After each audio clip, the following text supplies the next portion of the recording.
अस्सलामुअलैकुम नाज़रीन इकराम, रोशनी light channel की तरफ से आप सबको खुशामदीद। मेरी आज की वीडियो ओरहान सीरीज़ के बारे में है और आज की इस वीडियो में आप लोग जानेंगे कि आने वाले सीज़न में कुर्रुल उस्मान का एक और आल्ब शामिल किया जा चुका है, तो वो कौन है।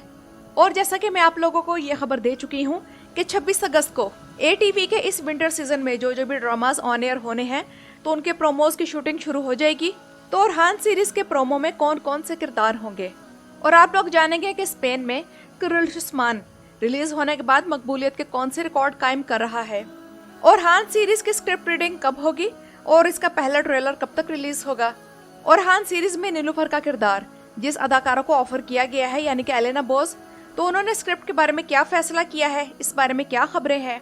और नाज़रीन इकराम, तुर्कुत अगले सीजन में आ रहे हैं या नहीं, इस हवाले से भी आप लोगों को खबर दी जाएगी, क्योंकि इससे पहले मैंने आप लोगों को जो इस हवाले से खबर दी थी वो उस वक्त दी थी जब बुराक ओज़ुवित ने इस सीरीज को छोड़ने का फैसला नहीं किया था। लेकिन अब हालात व वाक़यात तब्दील हो चुके हैं, तो इस हवाले से आप लोगों को तुर्कुत के आने के बारे में लेटेस्ट न्यूज़ दी जाएगी। तो आइए चलते हैं आज की वीडियो की तरफ। तो नाज़रीन इकराम, अब तक 3 आल्ब्स के बारे में कंफर्मेशन खबर आ चुकी है कि वो ओरहान सीरीज का हिस्सा होंगे। इनमें से एक तो बुरान आल्ब है और दूसरे का नाम है जरकोताय, यानी कि जो 2 नए आल्ब पिछले सीजन में शामिल किए गए थे यानी कि आक्चा बे और हसन बे, तो इन्हें छोड़कर 2 फिक्शनल आल्ब्स तो शामिल कर लिए गए हैं। और इसके बाद अब यह खबर आई है कि तोरहान आल्ब भी नए सीजन में शामिल किए जाना कंफर्म है। और नाज़रीन इकराम, एलेना बोस की तरफ से अब तक कुर्रुल उस्मान को ज्वाइन करने या ना करने के बारे में कोई खबर नहीं आई। और हालांकि ATV की प्रमोशनल वीडियो की शूटिंग में बस चंद दिन ही रह गए हैं। अगर एलेना बोस ओरहान सीरीज में नीलूफर के किरदार को परफॉर्म करने पर राजी हो जाती है तो ये बहुत बेहतरीन रहेगा, क्योंकि पहली बात यह कि इसकी अदाकारी बहुत अच्छी है। नंबर 2 ये कि ये एक मशहूर अदाकारा है और अपने सुनहरे बालों और कलर्ड आंखों की वजह से नीलूफर के किरदार के लिए परफेक्ट रहेगी। नंबर 3 ये कि मर्द याज़ी ओगलो के साथ इसने पहले भी काम किया है और इन दोनों की जोड़ी की केमिस्ट्री को पसंद किया गया है। तो एक शादीशुदा कपल की सूरत में इनके दरमियान एक नेचुरल बॉन्डिंग जो होनी चाहिए वो हमें ओरहान सीरीज में नजर आने की उम्मीद है। और नाज़रीन इकराम, ओरहान सीरीज के स्क्रिप्ट रीडिंग के हवाले से मीटिंग सितंबर के पहले हफ्ते में होगी और सुनने में आया है कि इस सीरीज का पहला ट्रेलर और प्रोमो सितंबर के दरमियान तक रिलीज हो जाएंगे, जबकि कुछ रिहर्सल्स और ट्रेनिंग सेशंस भी चंद दिन पहले शुरू हो चुके हैं, जिन्हें इस सीरीज के मेन अदाकार कर रहे हैं।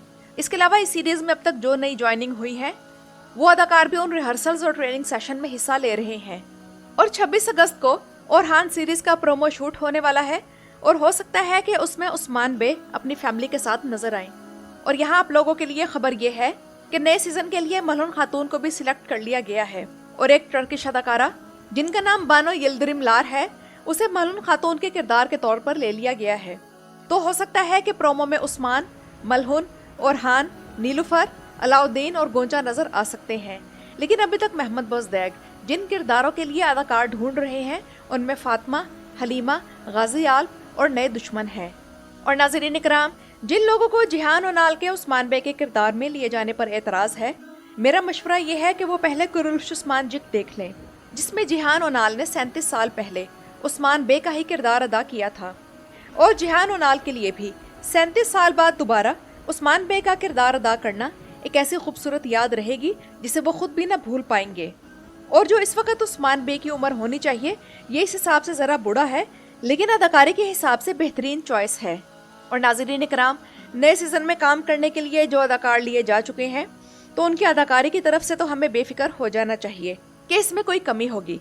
रह गई डायरेक्शन, तो इसके लिए भी नया डायरेक्टर हायर किया जा चुका है, जबकि ओरहान सीरीज के हवाले से महमद बोजदैक का ये नया डायरेक्टर लेने का फैसला एक ऐसा स्टेप है जिसकी ज़्यादा तारीफ नहीं की गई, बल्कि इसे एक आम खबर की तरह ही लिया गया है। लेकिन नाज़रीन इकराम, कुर्रुल उस्मान के नया डायरेक्टर बुलंद, इसने द प्रिंस सीरीज में अपने डायरेक्शन के जरिए कमाल कर दिखाया था। और कुर्रुल उस्मान में मजबूत डायरेक्शन की ही इतनी कमी थी कि अहमद यिल्माज ने बहुत से पावरफुल सीन्स कमज़ोर या फजूल से डायरेक्शन की वजह से ज़ाया कर दिए। लेकिन हमें अब इस बारे में खुश हो जाना चाहिए कि डायरेक्शन बदलने वाली है और बुरसा के मुहासरे के सीन्स, फौज और दीवारों को तोड़ने की कोशिश, तो इन तमाम सीन्स में उम्मीद है कि ये नया डायरेक्टर कमाल कर दिखाएगा। लेकिन जब बुरसा का मुहासरा शुरू हो तो महमद बोजदैक वैसा फैसला भी कर सकते हैं जैसा सुल्तान फातेह के प्रोड्यूसर ने किया था, यानी कि बुरसा के मुहासरे के लिए कोई ऐसा डायरेक्टर हायर किया जाए जो इस तरह के मुहासरों और जंगों के सीन्स शूट किए जाने में माहिर हो। याद करें कि सुल्तान फातेह के सीजन 1 के लिए कोई और डायरेक्टर था, लेकिन सीजन 2 में कौस्तंतीनिया के मुहासरे के सीन्स और जंगों के मनाजिर शूट करने के लिए उसी हिसाब से एक एक्सपर्ट डायरेक्टर को हायर किया गया था जो इसी तरह के सीन्स को डायरेक्ट करने में माहिर था। तो महमद बोज़दैक भी और हान सीरीज के इस सीजन में सुल्तान फातेह सीरीज की तरह ये नया तजर्बा कर सकते हैं। और नाज़रीन कराम, इसके बाद बारी आती है राइटिंग की, और नए राइटर्स को पहली चीज जो स्क्रिप्ट में से खत्म करनी पड़ेगी वो जंगल के सीन्स हैं, जहां बार बार उस्मान बे के लिए ट्रैप्स लगाकर एपिसोड का वक्त पूरा करने की कोशिश की जाती रही है। हमें इस नए सीजन में ट्रैप्स के साथ साथ सियासी और फौजी चालें भी चाहिए, जिस तरह सुल्तान फातेह में है। जिन लोगों ने सुल्तान फातेह सीरीज देख रखी है वो मुझे खुद बताएं कि क्या सुल्तान फातेह या उनके कमांडर हर किस्त में जंगलों में लड़ते मरते दिखाई देते थे? तो ओरहान का दौर भी किसी भी राइटर के लिए एक खजाने से कम नहीं, जिसे बड़े ध्यान से खर्च करने की जरूरत है। और नाज़रीन इकराम, अब आते हैं तुर्गुत बे के नए सीजन के आने के बारे में खबर की तरफ। तो तुर्गुत का रोल प्ले करने वाले अदाकार चंगेज जोशकुन ने कहा था कि अगर ब्रॉक ओज़्डविथ ने ये सीरीज नहीं छोड़ी तो फिर वो अगले सीजन में काम करेंगे। और यही बात उन्होंने कुरुल्श-उस्मान का सीजन 1 शुरू होने से पहले भी कही थी कि अगर एंगन अल्तान कुरुल्श-उस्मान में नहीं आएंगे तो मैं भी नहीं आऊंगा। तो इस हिसाब से अब जबकि ब्रॉक ओज़्डविथ नए सीजन में नहीं आ रहे तो तुर्गुत बे के भी आने की उम्मीद नहीं रखनी चाहिए। इसका मतलब है कि चंगेज जोशकुन नहीं आएंगे, क्योंकि इससे पहले तुर्गुत बे के आने की खबर मुझ समेत जिन यूट्यूबर्स ने आप लोगों को दी थी वो इसी हवाले से दी थी कि ब्रॉक ओज़्डविथ ने तब तक ये सीरीज छोड़ने का ऐलान नहीं किया था। और नाज़रीन इकराम, मैंने पिछले हफ्ते आप लोगों को ये खबर दी थी कि कुरुल्श-उस्मान सीरीज स्पेन के एक चैनल जिसका नाम ला सेक्स्ता है, तो उस पर इम्पीरियो के नाम से ब्रॉडकास्ट हो रही है। इम्पीरियो का मतलब है वो लड़का जिसने उस्मानी सल्तनत की बुनियाद रखी। और इस सीरीज की पहली किस्त रिलीज होने की देर थी कि स्पेन के अखबारात उस्मानी सल्तनत की बुनियाद रखने वाले उस्मान गाजी को ट्रिब्यूट देने से भर गए। और स्पेन के अखबारात ने उस्मान गाजी की कम उम्र के बावजूद उनकी जुर्रत, सिंसेरिटी और इंसाफ पसंदी को सलाम पेश किया। और पहली 2 किस्तों के रिलीज होने के बाद ही इसके सीजन 1 ने हाई रेटिंग हासिल कर ली। और नाज़रीन इकराम, स्पेन कोई पहला मुल्क नहीं है जहां कुरुल्श-उस्मान सीरीज रिलीज हुई और उसे इतनी हाई पॉपुलैरिटी मिल गई। ये पहले भी कई मुल्कों में ऑन एयर हो चुका है और अपने हिस्से की शोहरत और मकबूलियत समेट चुका है। यानी कि अगर मैं ये कहूँ कि कुरुल्श-उस्मान और देरुल-एर्तुगरुल एक ब्रांड है तो गलत नहीं होगा। तो नाज़रीन इकराम, ये तो थी मेरी आज की वीडियो। अपनी राय का इजहार कमेंट्स में ज़रूर कीजिएगा। मेरी वीडियो देखने का शुक्रिया।